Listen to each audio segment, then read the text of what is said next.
Drama serial आफत की अगली एपिसोड में आपको दिखाया जाएगा कि जैसे ही वहाज के बेटे को घर लेकर आया जाता है, सब लोग बहुत ज़्यादा खुश होते हैं सवाए वरीशा के। लेकिन वरीशा अब फैसला कर चुकी होती है कि इस बार तो ये रज़ा बच गया, लेकिन अगली दफ़ा ये नहीं बच पाएगा। ऐसा खेल खेलूंगी कि इसका बचना मुश्किल हो जाएगा। लेकिन वरीशा सोचती है कि इस बार ड्रामा करना लाजमी हो चुका है सब लोगों के सामने, क्योंकि सबका एतमाद जीतना ज़रूरी है।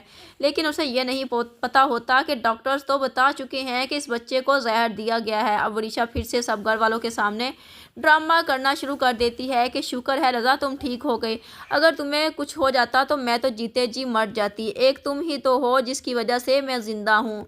दानियाल जैसे ही वरीशा की यह नौटंकी देखता है तो हैरान परेशान हो जाता है कि ये वरीशा कितने रूप बदलती है। कभी सबके सामने अच्छा बनने का ड्रामा करती है और कभी अपनी असलियत सबके सामने ले आती है। तो वरीशा से दानियाल गुस्से से अब कहता है, वरीशा बस कर दो, कब तक इन मासूम लोगों को बेवकूफ़ बनाती रहोगी।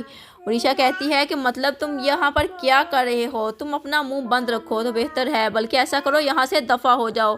तो दानियाल कहता है, वरीशा तुम्हें क्या मिला ये सब कुछ करके, तुम इस छोटी सी जान की दुश्मन बन गई हो। सब लोग जैसे ही दानियाल ये कहता है उसके मुंह की तरफ देखना शुरू हो जाते हैं कि ये दानियाल क्या कह रहा है।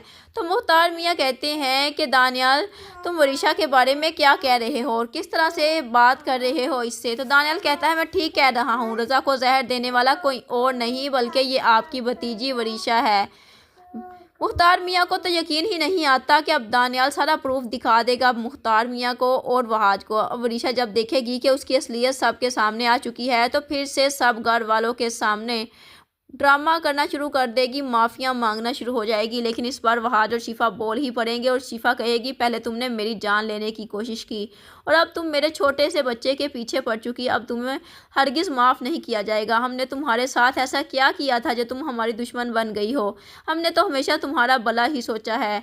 तो गुस्से से वरीशा बोल पड़ेगी और कहेगी कि तुम लोगों ने मेरी माँ को और मेरे बाप को मारा है, तुम लोग कातिल हो, मैं तुम लोगों को ज़िंदा नहीं छोड़ूंगी, मैं खुद को ख़त्म कर डालूंगी या फिर मैं तुम लोगों को ख़त्म कर डालूंगी। वरीशा इस तरह से करते हुए गुस्से में आ जाएगी और फिर से उसकी हालत ख़राब हो जाएगी और फिर से बेहोश हो जाएगी।